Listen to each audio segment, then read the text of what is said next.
1973 was a banner year for UFO encounters, sightings nearing an all-time high in regards to frequency and drama.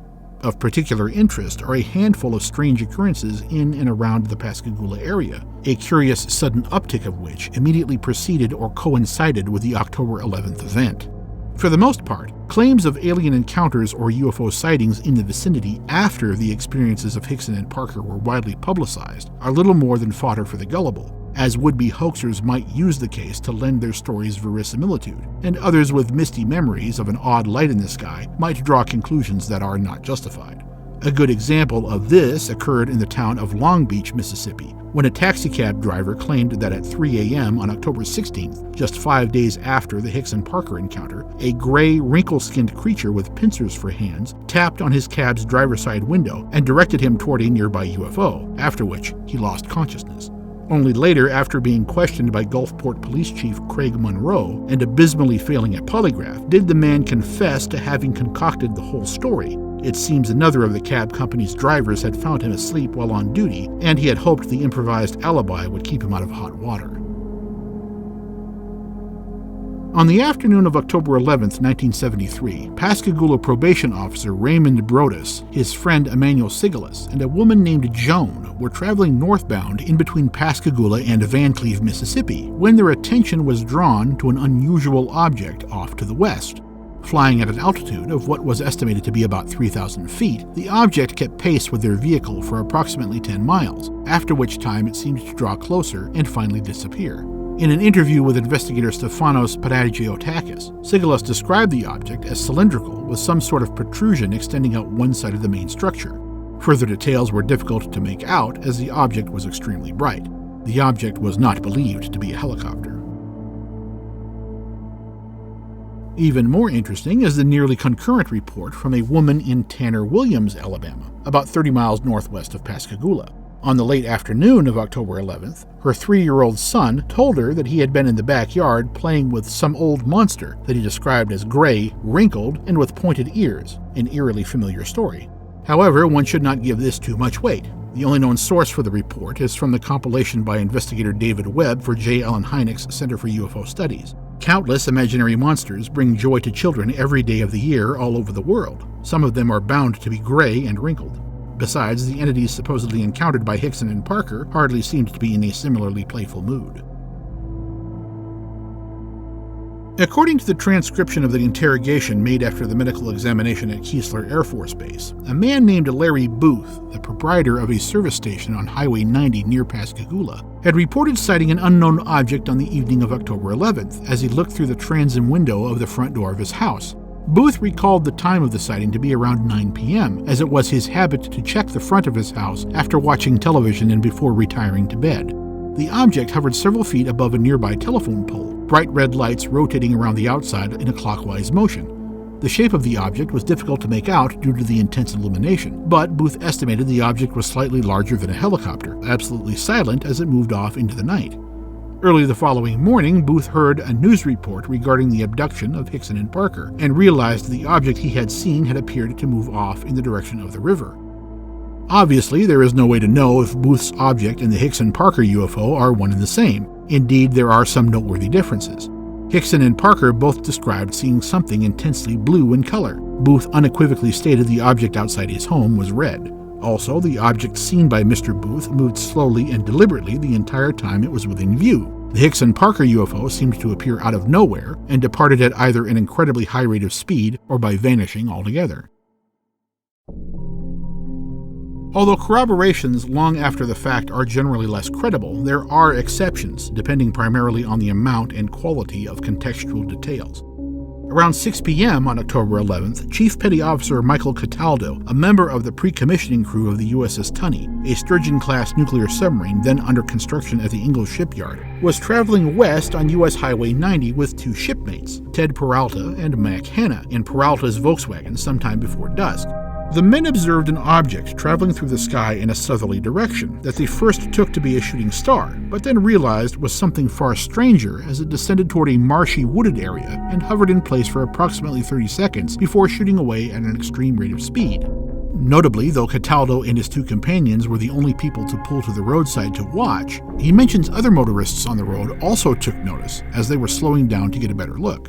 Cataldo later described the object to investigator Kenny Young as having a definite structure shaped like a cake pan or tambourine, whitish gray and covered with a series of blinking lights. He estimated the size to be similar to a large American airliner and its distance to be about a half mile. A short while later, the men parted company and took separate cars to their respective homes, Cataldo continuing down the highway to Ocean Springs, a few miles further west. As the sky grew dark, Cataldo spotted the same object, or one like it, performing similar maneuvers as before, at about the same distance. The second sighting lasted approximately 1 minute. Again, motorists along the highway slowed when the object was within view. However, Cataldo did not stop as he had before. Upon returning to work the next day, and still ignorant of Hickson and Parker's experience, Cataldo, Peralta, and Hanna discussed the matter and decided to report the sighting to his superior. Eventually, Cataldo gave a verbal statement of the incident to a Lieutenant Commander Heath, executive officer of the Tunney, although this amounted to very little as the exec did not file a written report and never mentioned the subject again. On the morning of October 15th, having learned of the Hickson-Parker UFO the day before, Cataldo, prompted partly by his wife, contacted Keesler Air Force Base and spoke with an assistant public relations officer. The officer took his information, but did not follow up. Within 2 weeks, Cataldo was transferred to California. He never heard any further information regarding his sighting. He never met nor had any contact of any kind with either Charles Hickson or Calvin Parker, and he never saw another UFO. As with the Booth sighting, Cataldo's UFO bears little physical resemblance to that described by Hickson and Parker. The size is much too large, for example. But the time and location, if Cataldo's memory is indeed accurate, are far too coincidental to simply hand-wave the sighting away. Perhaps the most curious and probably best documented ancillary event occurred at the mouth of the Pascagoula River not far from the Hickson-Parker site, and involved the close observation of a USO, an unidentified submerged object. On the night of Tuesday, November 6th, twin brothers Raymond and Ramey Ryan and their respective sons Earl and Ramey Jr. were fishing in two small boats on the Pascagoula River near the Ingalls shipyard. After some time, the brothers noticed an illuminated object projecting a beam of light upwards from an estimated 4 to 10 foot depth. As one of the boats approached via outboard motor, the light suddenly dimmed. Whether this was from a reduction in candle power or the source of the light simply moving deeper isn't clear. One of the elder Ryans probed the water with an oar, and when no response was observed, he slapped the oar on the surface as hard as he could. The light went out, then reappeared some distance away a moment later. The men eventually got the attention of a nearby Coast Guard runabout, crewed by Petty Officers Alan Nations and Charles Cruz. When later speaking to investigators Robert Klinn and David Branch, Officer Nations stated that by 9:20 p.m., he and Officer Cruz approached the area of interest. Quote, "From 50 yards, I saw the light lighting up the boat. It was a dim light, moving in a straight line in a northwesterly direction at 4 to 6 knots. When we got directly over it, I could see an amber light source about 4 inches long, which cast an oval-shaped beam straight ahead for 4, 5, or 6 feet. Beneath the 4-inch light source and attached to it was a metallic rod a couple of feet long and about 4 inches wide." Unquote. Officer Cruz gave a similar head-scratching description. Quote, "Each boat tried to get on top of it. Then it was under all 3 boats. I looked down and saw a metallic object 3 feet long, 3 or 4 inches wide and shiny like stainless steel. It went 20 or 30 yards, then went out." Unquote. For the next 30 to 45 minutes, the Ryans and Petty Officers Nations and Cruz continued the strange game of whack-a-mole, jabbing at the unknown object with hooks and oars, each time the light blinking out and reappearing several yards away. Bizarrely, at one point, Officer Cruz stated that whenever their oars penetrated the beam of light underwater, the light seemed to pass through without casting a shadow. Eventually, the object moved out toward deeper waters and disappeared, leaving the fishermen without a catch for the night, and the Coast Guardsmen nothing to do but report an unbelievable tale to their superiors.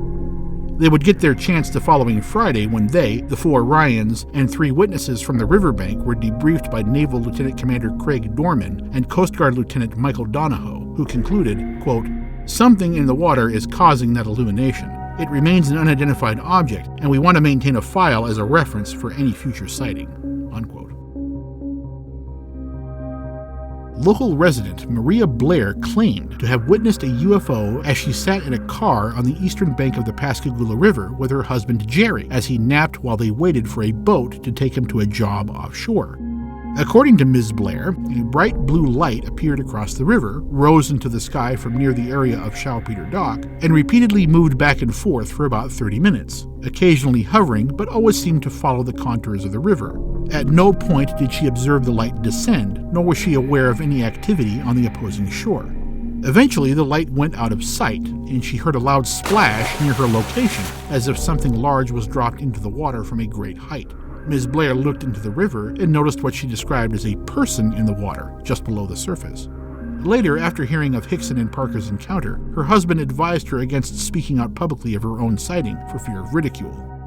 While Ms. BLAIR certainly seems sincere, her claims can't be considered reliable evidence.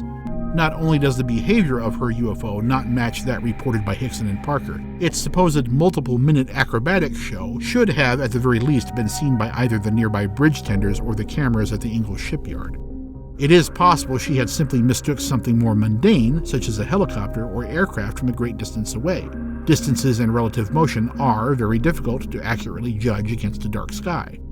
The humanoid figure in the water is, of course, much more difficult to explain, if not simply a figment of imagination or dream forgotten over the course of 4 decades, though one does wonder why her recollection seems to stop at that point. In light of the known facts of the case, a hoax seems unlikely, as does a staged event by a third party. Fringe theories such as psychic projection or interdimensional contact may be disregarded outright for simply being too implausible. Even the most liberally minded investigator would balk at explanations bereft of any connection to observed reality. This doesn't mean such explanations are totally impossible, of course, but like hitting the winning number on a roulette wheel a dozen times in succession, the infinitesimally small odds don't justify the time spent placing the bet. It would seem then that the only reasonable explanations are Hickson and Parker unwittingly experienced a shared delusion, or Hickson and Parker were accosted by non-human entities from a craft originating somewhere other than the Earth. As pointed out by Joe Nickel, senior research fellow for the Committee for Skeptical Inquiry, Hickson's recollections during his interview with Sheriff Diamond and Captain Ryder include several telltale signs of someone in a hypnagogic or waking dream state. Someone undergoing such a state will often feel as if they are floating, will often experience vague audiovisual phenomena such as bright flashing lights or beeping and buzzing sounds, and have a sense of hyper-awareness, all things stated by Hickson during his police interrogation. Quote, "Of additional corroborative value are other factors, including Hickson's description of the aliens speaking inside his head, because a feature of hypnagogia is the sense of perceiving with whole consciousness. This explains the bright lights and clarity of his experiences, since hypnagogic visions often seem particularly illuminated, vivid, and detailed." Unquote. As one would probably expect, secondary participants in a folia do typically recall much less details than the originator. Because of this, Nickel notes that Parker's account is easily explained by the idea of a shared delusion, since he admitted to passing out and remaining unconscious throughout the event. Unfortunately, though Parker did indeed claim to be unconscious throughout most of the encounter, he seems to have been quite aware of what was going on between the initial arrival of the UFO and the approach of the 3 entities. He was in fact lucid enough to observe the door opening on the side of the craft, as he later commented on it during the men's secret recording, as well as having immediate recall of an indistinct whistling sound and a click, as well as seeing bright light. Many years later, Parker claimed that he had in fact not passed out during the encounter and had full conscious recall of entering the craft and having been physically examined by a 4th entity. As they could be confabulations produced during hypnosis or simply falsehoods, possibly designed to cope with extreme psychic trauma, these claims are not really relevant to the original event. But even if one were to assume that only the original, least detailed narrative was accurate, that Parker indeed passed out, one glaring question refuses to go away. Why did Parker pass out? It is true that if he were asleep, or nearly so for the entire time, Parker could have assumed the events related by Hickson had happened while he was asleep. But the first portion of the encounter occurred, according to both men's recollections, while Parker was fully awake. Parker therefore must have felt unconscious because of something that caused psychological shock. In the early months of 1976, a detailed psychological examination was made of both Hickson and Parker by Dr. Bernard Bast of Harper Hospital in Detroit, Michigan. In his final analysis, Dr. Bast refrains from passing judgment one way or another regarding the men's claims, but goes on to state, quote, "The essentials described in the literature and noted above with respect to Folie à Deux do not appear so likely as to explain the events of the report of the unidentified craft and creatures," unquote. Specifically, Dr. Bast notes that shared delusions are generally something that occurs steadily over an extended period of time rather than a single isolated event, and that they, quote, "usually do not involve false sensory experiences such as seeing things which are not in fact present," unquote. Both of the most reasonable explanations seem to have intractable problems, though admittedly the gulf between theory and definitive proof for each is far from equal in size. Space aliens may exist, but unusual psychological states absolutely do exist.